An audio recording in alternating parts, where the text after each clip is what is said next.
Good morning students. आज हम लोग बैंक रिकन्सिलिएशन स्टेटमेंट जो है हमारा चैप्टर नंबर 12 जो है क्लास 11 का है वो हम लोग डिस्कस करेंगे और उसके बारे में पूरी जानकारी लेंगे कि कैसे हम बीआरएस चैप्टर को समझते हैं कि वो and why there is a need to prepare the BRS बेटा। और ये बात आप बिल्कुल आप लिख लीजिए अपनी नोटबुक पे कि आपका जो हाफ ईयरली का एग्ज़ाम होने वाला है सितंबर में, उसमें कम से कम 6 मार्क का और ज़्यादा से ज़्यादा 8 मार्क का ये क्वेश्चन आना ही आना है। तो यानी कि जिन जिन बच्चों को 6 से 8 मार्क लेने हैं वो लोग तैयार हो जाइए, क्योंकि ये आज हमारा जो पहला वीडियो जो है वो हमारा क्या होगा, फेस टू फेस वाला वीडियो होगा हमारा। कैसा वीडियो होगा बेटा हमारा? फेस टू फेस का वीडियो होगा। तो समझते हैं कि हम कैसे बीआरएस के कॉन्सेप्ट को यहाँ पे डेवलप करेंगे। Is it clear?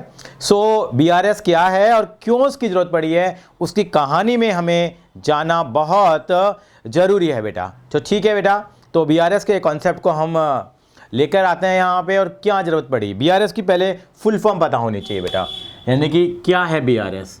BRS bank reconciliation statement. Bank reconciliation statement.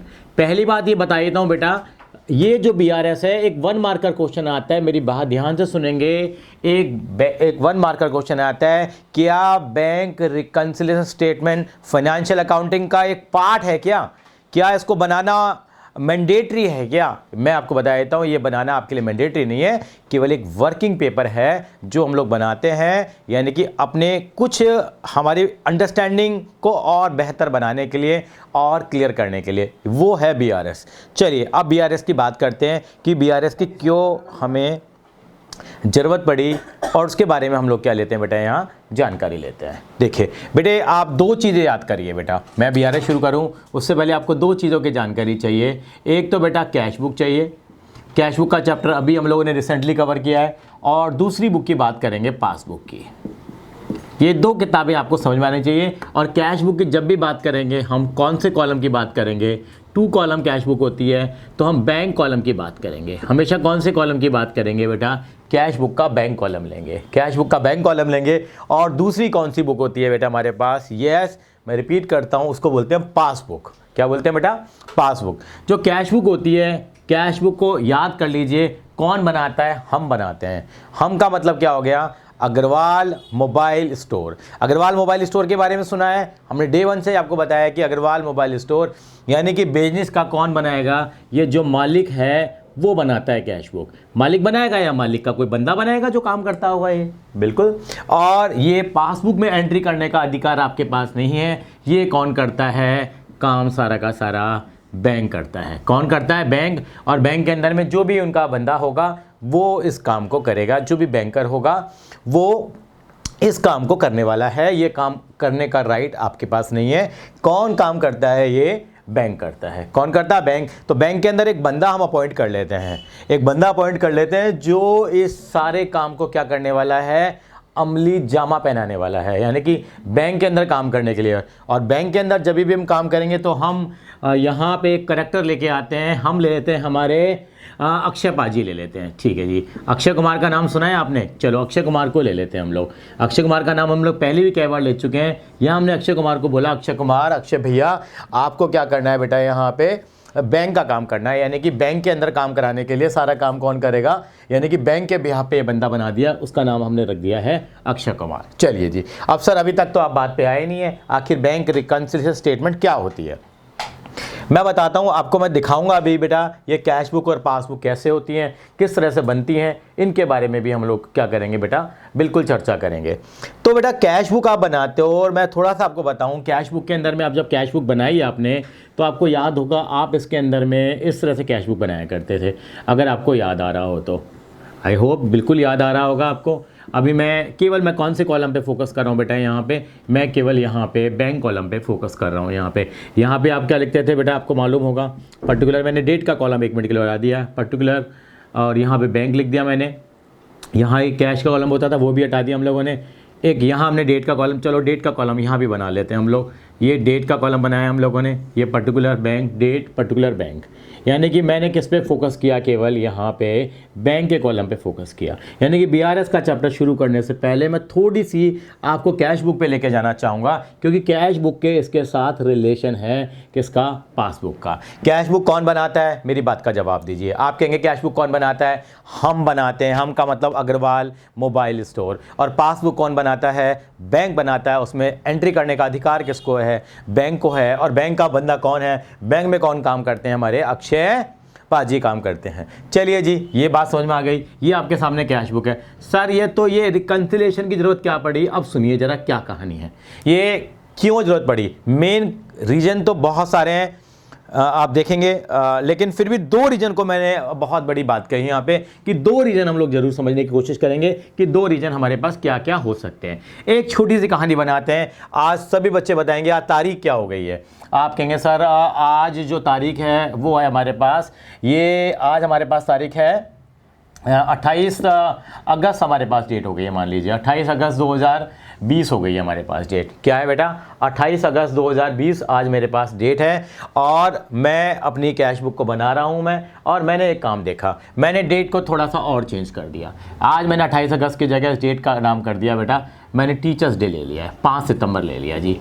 Teachers day तो याद रहता है आपको, हाँ, टीचर्स डे 5 सितंबर 2020, 5 सितंबर 2020 के आसपास हमें बातें कर रहे हैं। किसके रिगार्डिंग, हम लोग कैश बुक के रिगार्डिंग बात कर रहे हैं। देखिए समझने की कोशिश करना, दो बातें याद रखना। या तो देखिए सबसे बड़ी बात क्या होती है, या तो चेक आप लेते हैं या चेक देते हैं, दो बातें होती हैं। यानी कि ज़्यादातर आप जब भी किसी को पेमेंट करते हैं, मोदी जी ने मना कर रखा है भैया, एक तो 2 लाख से ऊपर का कैश का लेन देन नहीं करना, ठीक है जी। यानी कि वो पेमेंट किससे होनी है, आपकी वो इलेक्ट्रॉनिक मोड से पेमेंट होनी चाहिए। तो हम लोग इसमें बिलीव करते हैं चेक से, या तो हम चेक देंगे या चेक लेंगे। चलिए जी, हमने चेक ले लिया। अब हमें किसी ने भी चेक दिया, किसी ने भी हमें चेक दिया, अगर हमें कोई चेक देता है तो हम क्या करेंगे, हमने किसी का नाम ले लिया यहाँ पे जो हमें चेक देता है। हमें किसी ने चेक दिया तो हम क्या करेंगे, उस चेक को जमा करेंगे। हमारी कैश बुक में हम करते थे ना, check received and deposited into the bank, check received and deposited into the bank. हमें किसने चेक दिया, हमें चेक दिया यहाँ पे ए ने हमें चेक दिया। किसने चेक दिया, हमें ए ने चेक दिया। कितने का चेक दिया, मान लो 20,000 रुपये का। जैसे चेक वो बंदा देता है और सेम डे पे हम जमा करा देते हैं। यानी कि मान लीजिए हमें किसी ने चेक दिया था 25 अगस्त को, तो हमने 25 अगस्त लिख दिया। 25 अगस्त को हमें चेक दिया, किसने चेक दिया हमारे को, आप कहेंगे चेक हमें ए ने दिया। कितने का चेक दिया, 20,000 रुपये का, और सेम डे पे जमा करा दिया। हम तो भाई बढ़ गए, हमने तो अपना बैंक का बैलेंस क्या कर दिया, बढ़ा दिया, और बड़ी खुश हो गए, भाई क्या बात है जी, बैंक में पैसा आ गया अपने पास। हमने तो अपने हिसाब से कैश बुक का बैंक कॉलम, यानी हमारे हिसाब से हमारा जो कैश बुक है उसकी बैंक कॉलम ने मैं एंटर कर दिया, भाई 20,000 रुपये आ गए। अब बात आई है, हमने चेक जमा कराया 25 अगस्त को। कब जमा कराया, 25 अगस्त को हमने चेक जमा करा दिया। अब चेक जमा करा दिया, मैंने इस डेट को थोड़ा सा और आगे बढ़ा दिया।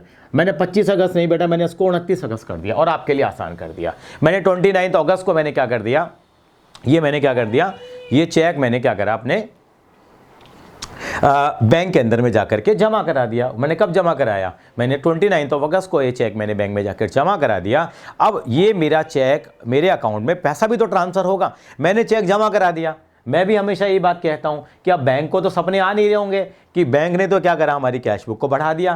क्या हमारे पासबुक में भी पैसा आ गया होगा, नहीं आया होगा, यानी कि बैंक के एक्चुअल में हमारे अकाउंट में पैसा ट्रांसफ़र हुआ होगा, नहीं हुआ होगा, डिपेंड करता है। इस प्रोसेस के अंदर में 48 से लेकर 72 आवर्स तक लग जाते हैं। 48 से 72 क्या, इसमें ज़्यादा भी लग जाते हैं कई बार। सैटरडे संडे आ गया है ना, ये भी पॉसिबल हो सकती है, और कोई छुट्टी आ गई, और कोई रीज़न हो सकता है। तो आपने तो अपनी कैश बुक को बढ़ा लिया, अब आप बैंक को गाली देने लगते हैं, बैंक तो चोर है, कई बार ऐसे कहने लगते हैं आप। कहते हैं यानी कि मैंने क्या करा कि मैंने तो अपना बैंक का बैलेंस बढ़ा दिया। अब आपने क्या करा, आप बैंक में गए, बैंक में पूछा, बैंक में बैलेंस पूछा, आपने तो 20,000 रुपये से अपना बैंक ये बढ़ा रखा था, अपना कैश बुक का बैंक कॉलम बढ़ा रखा था। आपके हिसाब से तो खरे हैं आपके 20,000 रुपये, आपके जो भी आपका पहले बैलेंस रहा था। मैंने एग्जाम्पल ले लिया, मान लीजिए आपकी पासबुक में पहले 30,000 रुपये पड़े हुए थे। कितने पहले पड़े हुए थे, 30,000 रुपये पड़े हुए थे। यानी कि हम लिखते हैं ना बैलेंस ब्रॉट डाउन, अगर आपको याद होगा, लिखते हैं बैलेंस ब्रॉट डाउन, कितना लिखते हैं हम लोग। मान लो 30,000 का बैलेंस था, आपके हिसाब से कितना बैलेंस हो चुका है, 50,000 रुपये बैलेंस हो चुका। यही दो बड़े रीज़न हैं बेटा। आपके हिसाब से कितना बैलेंस हो चुका है, आप कहेंगे सर मेरे हिसाब से हो गया 30 मेरा बैलेंस पुराना पड़ा था, 20 का चेक मैंने जमा करा दिया था, मुझे चेक दिया था मिस्टर ए ने, 50,000 बैलेंस हो गया। आप बैंक के पास गए। अब बैंक के पास कब गए? आप मान लीजिए बैंक के पास चले गए यहाँ पे 1 सितंबर को ही चले गए, मान लीजिए 1 सितंबर 2020 को आप बैंक के पास चले गए। ठीक है जी, 1 सितंबर 2020 को बैंक के पास गए, यानी कि नॉर्मली हम मंथ एंड पे चले जाते हैं और पता लगाते हैं हर महीने के साथ बैलेंस एंड में हमारे पास कितना बैलेंस है। आपने बोला बैंक बताओ मेरा बैलेंस कितना है। बैंक ने बोला 30,000 रुपये। मेरे तो भाई दिमाग ख़राब हो गया, मैं तो हिसाब लगा के गया था, मालूम है वैसे ही बढ़िया बुद्धि लगाएंगे हम लोग। भैया 30,000 पहले सपने पाल लिए, 30,000 रुपये पहले पड़े हुए हैं, 20,000 रुपये का चेक जमा कराया, आप बैंक वाले से लड़ मरे वहाँ पे जाके। आपने कहा भाई साहब कहाँ गए, मेरे हिसाब से तो 50,000 निकलते हैं। बैंक ने कहा नहीं भैया आप देख लीजिए, चाहे 30,000 रुपये आ रहे हैं आपके बैलेंस में। उसने फटाफट से एंट्री कर दी, पासबुक कभी बैंक जाना पता लगेगा, काफ़ी बच्चे गए भी होंगे। तो आपने देखा वहाँ पे कितना बैलेंस आ रहा है, वहाँ 30,000 आ रहा है। बस कहानी सुनी, आप तो शुरू हो गए बैंक वाले के ऊपर, सर क्या हो रहा है यार, मेरे हिसाब से 50,000 बनता है, आप कितना बता रहे हो मुझे, 30,000 बता रहे हो, मेरे 20,000 रुपये कहाँ गए। आप जो बैंक की मैनेजर है उससे लड़ मरे आप। आपने कहा मेरे 20,000 रुपये कहाँ चले गए, मैंने तो जमा कराया था चेक, सारी कहानी दिखाने लगे आप। भाई मैंने तो, आप अपनी स्लिप भी दिखाने लगे, मैंने 30,000 को जमा कराया था, मेरा पैसा कहाँ चला गया। बैंक वाले ने कहा प्लीज़ प्लीज़, बहुत बढ़िया बंदे थे बैंक के अंदर। और कौन है हमारे बंदे, वो मालूम ही है आपको, जो ये काम करते हैं हमारे अक्षय पाजी हैं। अक्षय पाजी ने कहा तुसी बैठो जी, घबराओ ना, कहीं नहीं गया जी तुसी पैसा, टेंशन लेने की ज़रूरत नहीं है। आपको उन्होंने ऑफिस में बैठाया, उनको बोला देखो देखो भाई अग्रवाल जी आप बहुत बड़े अकाउंटेंट बनते हो, आप देखो आप क्या कह रहे हो 50,000 है, 50,000 है जी, हम कह रहे हैं 30,000 रुपये हैं, 20,000 गए कहाँ, आप कह रहे हो मैंने 20 का चेक जमा कराया है। अरे भैया चेक जमा कराया तो उसको क्लियर होने में थोड़ा सा क्या लगता है, समय लगता है ना, उसमें समय लगता है, क्योंकि आपको ए ने चेक दे दिया, ए ने कितने का चेक दिया आपको, मैंने कहा भाई 20,000 का दिया, और मेरा 20,000 का बैलेंस बढ़ा दिया। अरे नहीं आपने हमें चेक दिया, आपने बैंक में जमा कराया, अब हम ए के बैंक वाले से बात करेंगे, ए के बैंक वाले से पूछेंगे भाई ए ने कोई चेक तो नहीं दिया, ठीक है, और फिर ए के अकाउंट से पैसे काटेंगे, आपके अकाउंट में ट्रांसफ़र करेंगे। ये थोड़ी है कि कहते हैं ना हथेली पे थोड़ी सरसों उग जाती है, समय तो लगता ही है ना। तो इस सारी प्रोसेस में 48 to 78 आवर लग जाते हैं, यानी कि इसको क्लियर होने में टाइम लग जाता है। यानी कि चेक आपने जमा करा दिया, check deposited but not cleared, लेकिन अभी तक क्लियर नहीं हुआ। ये कहानी मैं बना रहा हूं बहुत ज़्यादा, क्योंकि चेक मेरा जमा हो गया है, चेक जमा हो गया है। तो मेरे को बोला अक्षय पाजी ने देखो भैया आपका चेक तो दिखा रहा है ये, लेकिन अभी वो क्लियर नहीं हुआ, मतलब 1 सितंबर तक भैया आपने जमा करा दिया, हमारे पास नहीं आया।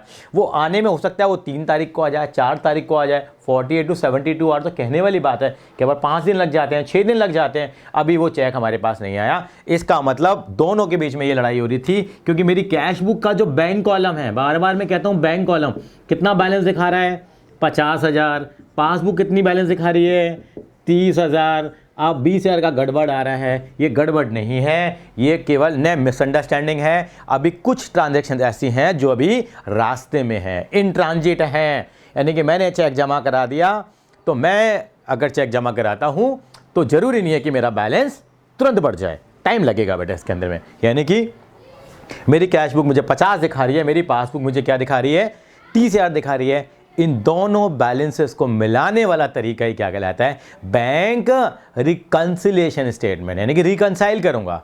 गलती कोई नहीं है, लेकिन ये समझना बहुत ज़रूरी है। यानी कितना हो गया 50,000, और कितना हो गया 30,000 हो गया, तो दोनों के डिफरेंस आ रहा है। अब इस डिफरेंस को नापने का तरीका निकालेंगे हम लोग कि क्या तरीका है, उसको कैसे एडजस्ट करेंगे, वो मैं आपको फॉर्मेट के साथ बताऊँगा। यानी कि डिफरेंस आने का रीज़न समझ में आ गया, चेक जमा करा दिया लेकिन क्या नहीं हुआ, अभी वो क्लियर नहीं हुआ है, it is not being clear, इस कारण से फ़र्क आ गया है।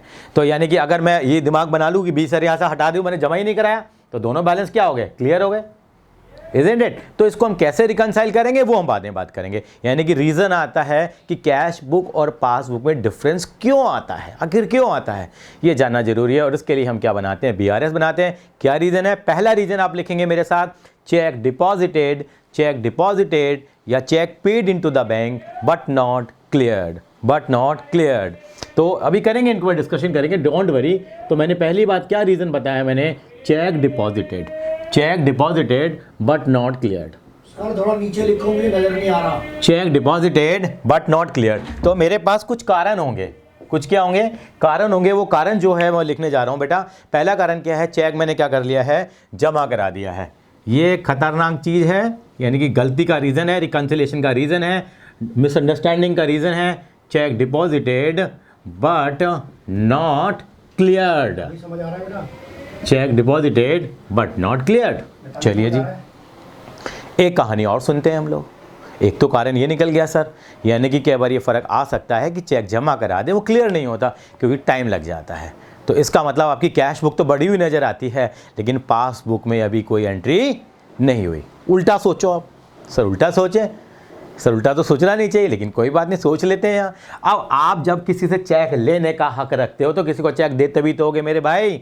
चेक देते होगे, नहीं देते होगे? सर बिल्कुल चेक देंगे, क्यों नहीं देंगे। आपने एक चेक दे दिया किसी को 28 तारीख को, या आपने 30 तारीख को चेक दे दिया। चलिए 30 अगस्त ले लेते हैं। 30 अगस्त 2020 को आपने चेक दे दिया। किसको दे दिया चेक? चेक आपने दे दिया राम को दे दिया। राम भगवान का नाम ही हो जाता है। राम को चेक दे दिया आपने। कितने रुपए का चेक दे दिया? 10,000 रुपये का चेक दे दिया। राम को चेक दे दिया आपने। आपकी कैश बुक क्या हो गई? आप कहेंगे सर मैं तो कम कर लूँगा, लिखते हैं cheque issued to Ram. Ram को चेक दे दिया आपने। राम को चेक दे दिया तो अपनी कैश बुक को क्या कर लेते हैं, कम कर लेते हैं। आपने जब अपनी कैश बुक को कम करा तो क्या आपकी पासबुक भी कम हो गई होगी क्या? ये बताओ मुझे, क्या आपकी पासबुक कम हो गई होगी क्या? जैसे ही आपने चेक दिया, भगवान सपने आ रहे हैं वहाँ पे अक्षय पाजी को, हाँ भाई रवि सर ने चेक दिया होगा, मेरी कैश बुक कम कर दी रवि सर ने, मैं भी पासबुक को कम कर रहा हूँ। पासबुक को कम करना, मेरे जो बैंक में पैसा है उसमें से वो निकाल देगा। नहीं, टाइम लगेगा, टाइम लगेगा। इसमें टाइम कैसे लगेगा? मैंने चेक दिया, अब राम बाबू है, राम बाबू आलसी हैं, चेक को जेब में लेकर डोल रहे हैं जी 2 महीने से। ऐसा भी हो सकता है 3 दिन बाद जमा करा रहे हैं, 4 दिन बाद जमा करा रहे हैं, तो मेरे हिसाब से मेरी कैश बुक कम हो गई, लेकिन पासबुक मेरी कम नहीं हुई। कई बार ऐसा हो जाता है, मैं अपनी कैश बुक से कम कर चुका हूँ, लेकिन जरूरी नहीं कि मेरी पासबुक से कम हो जाए। तो दोनों बुकों में क्या आ जाएगा सर? ये तो डिफरेंस आ जाएगा। हम तो कम करके बैठे थे, लेकिन पासबुक कम नहीं हुई।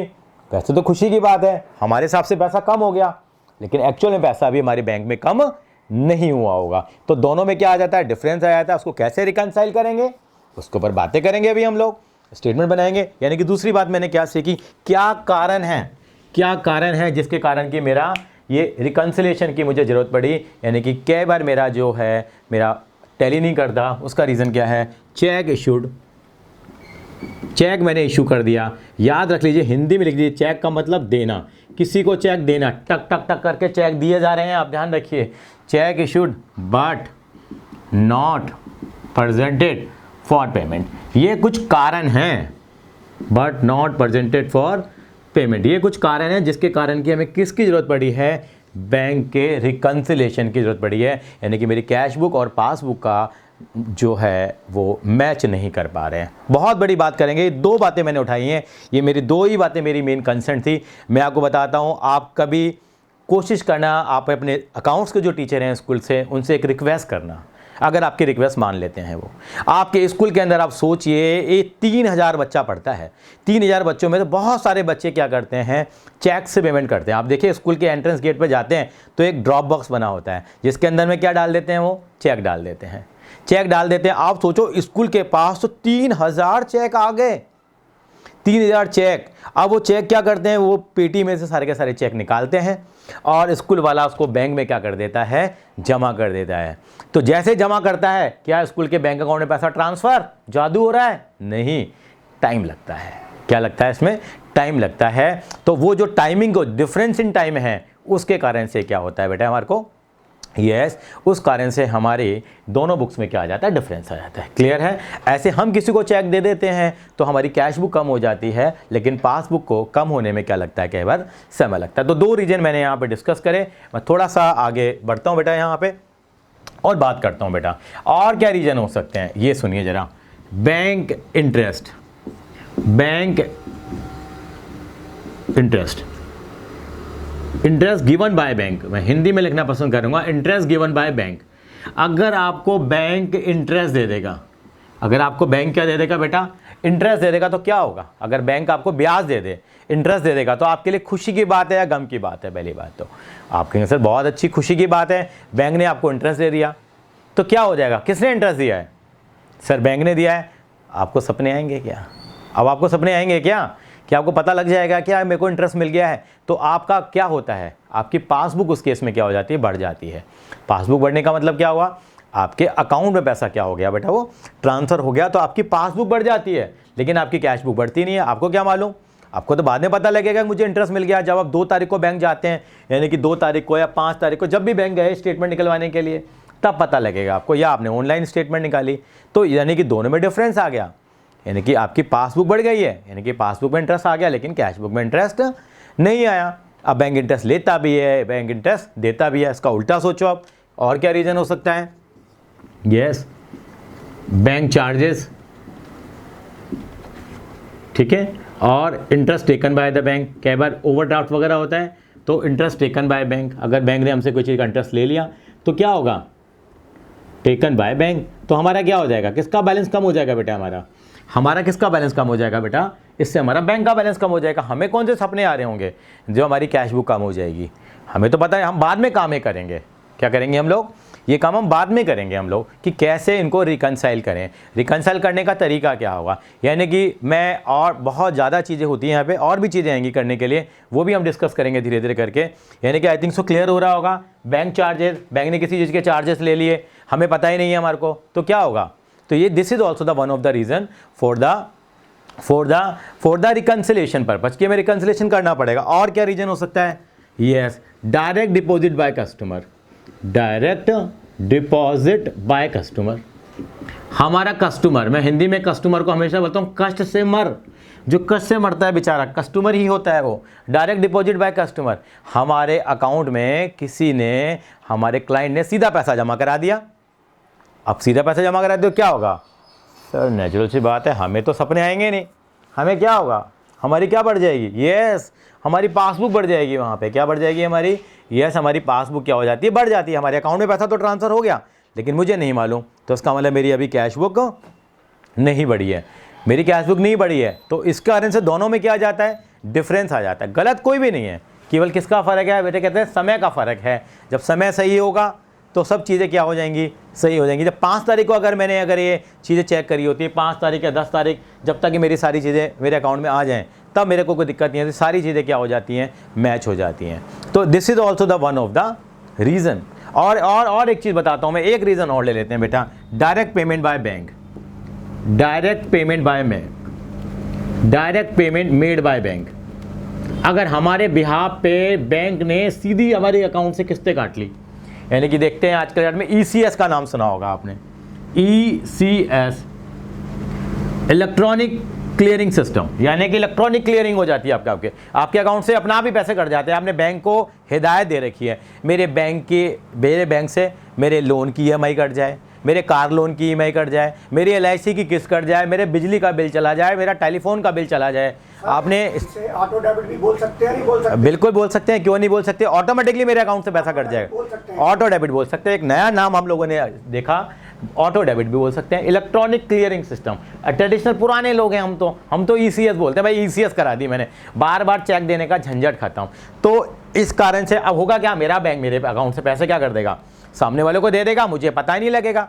तो यानी कि मेरी पासबुक कम हो गई, लेकिन मेरी कैश बुक कम नहीं हुई है। यानी कि क्या हो गया, दोनों में क्या आ गया, फ़र्क आ गया। गलत कोई नहीं है बेटा, कहते हैं ना, आधा गिलास भरा है, आधा गिलास खाली है, कहीं से 6 नज़र आ रहा है, दूसरे को 9 नज़र आ रहा है, दोनों का अपना अपना पॉइंट ऑफ व्यू होगा। तो इन चीज़ों को हम रिजॉल्व करेंगे। तो मैं एक बार फाइनल क्लू ले रहा हूँ यहाँ पे कि व्हाट आर द रीजंस। आज मेरी वीडियो का केवल एक ही ऑब्जेक्टिव है कि why there is a need to prepare BRS बनाने के रीज़न बहुत सारे हो सकते हैं, लेकिन मेनली हम लोगों ने कितने रीज़न को कैटेगराइज किया है, यहाँ पे 6 रीजन्स को कैटेगराइज किया है। 6 कारण हो सकते हैं जिनके कारण कि मुझे BRS बनाना पड़ रहा है। सर एक डाउट बताइए मेरे को। बताइए सर। ऐसा भी तो हो सकता है ना सर कि मान लो मैंने अपने ऑफिस बॉय को भेजा कि जा 10,000 रुपये जमा कराया, हाँ जी, और गलती से बैंक मैनेजर जो अक्षय कुमार हैं, हाँ, 10,000 की जगह 1 लाख कर दिया, 0 तो आधी फालतू। बिल्कुल ऐसा भी हो जाएगा। तो अब इन चीज़ों को करेंगे सर, यानी गलती कहीं भी हो सकती है। तो मेरे अकाउंट में मेरा 1 लाख रुपए आ गया, 90,000 रुपये ज़्यादा आ गया मेरे अकाउंट में, 90,000 रुपये ज़्यादा आ गया, तो ठीक कर लेंगे इसको। एक वर्किंग पेपर है ये, मान के चलिए, कोई अकाउंटिंग का हिस्सा नहीं है, मैं अपना हिसाब किताब कर लूँगा। ठीक करेंगे या इसको हम स्टेटमेंट में लिखेंगे? 2 बातें हैं सर, कि मैं इसे ठीक करूँगा, रेक्टिफाई करूँगा या नहीं करूँगा, या सिर्फ रीजन दूंगा मैं रेक्टिफाई, मैं पासबुक के अंदर में काटाकाटी नहीं करूंगा सर। मैं एक कच्चा कागज ले लूंगा, कच्चे कागज पे लिख लूंगा भाई इस कारण से डिफरेंस आ रहा है। यानी कि कई बच्चे सोचते हैं सर क्या कैश बुक के अंदर काटापाटी कर लेंगे, पासबुक में काटापाटी कर लेंगे। कोई काटापाटी नहीं होगी, सीधा काम एक वाइट पेपर पे काम होगा। हम बड़े सभ्य लोग हैं, अकाउंटेंट लोग सर। कॉमर्स स्ट्रीम के जो बच्चे होते हैं बड़े सभ्य लोग होते हैं, कोई काटापाटी में बिलीव नहीं करते। एंट्री का जवाब किससे देते हैं सर? वो एंट्री से देते हैं। तो बिल्कुल इन पर चर्चा करेंगे। तो 6 कारण है बेटा, याद रख लीजिए। कितने कारण हैं? 6 कारण हैं। पहला कारण क्या होगा कि आपने चेक जमा करा दिया और आपका वो चेक अभी क्लियर नहीं हो, आपके अकाउंट से पैसा नहीं कटा है, तो आप खुशियां मनाते रहेंगे मेरी कैश बुक बढ़ गई है। दूसरी बात, चेक आपने किसी को दे भी तो सकते हैं। आप चेक दे दिया, आपकी कैश बुक क्या हो गई? कम हो गई। बेचारी बैंक को पता भी नहीं है क्या हुआ। आगे नंबर 3, बैंक ने इंटरेस्ट दे दिया, तो यहाँ पासबुक को पता है, कैश बुक को नहीं पता। दोनों चीज़ों को पता हो तो झगड़ा ही किस बात का बेटा है? बैंक ने इंटरेस्ट ले लिया, बैंक को पता है हमारी कैश बुक, हमें पता ही नहीं है। ठीक है जी। यहाँ पे डायरेक्ट डिपॉजिट करा दिया कस्टमर ने, सीधा मेरे अकाउंट में पैसा आ गया, मुझे पता ही नहीं है। दोनों में डिफरेंस आ गया, उसको बैठ के नहीं क्या कर लेंगे, रिजॉल्व कर लेंगे, सभ्य लोग हैं।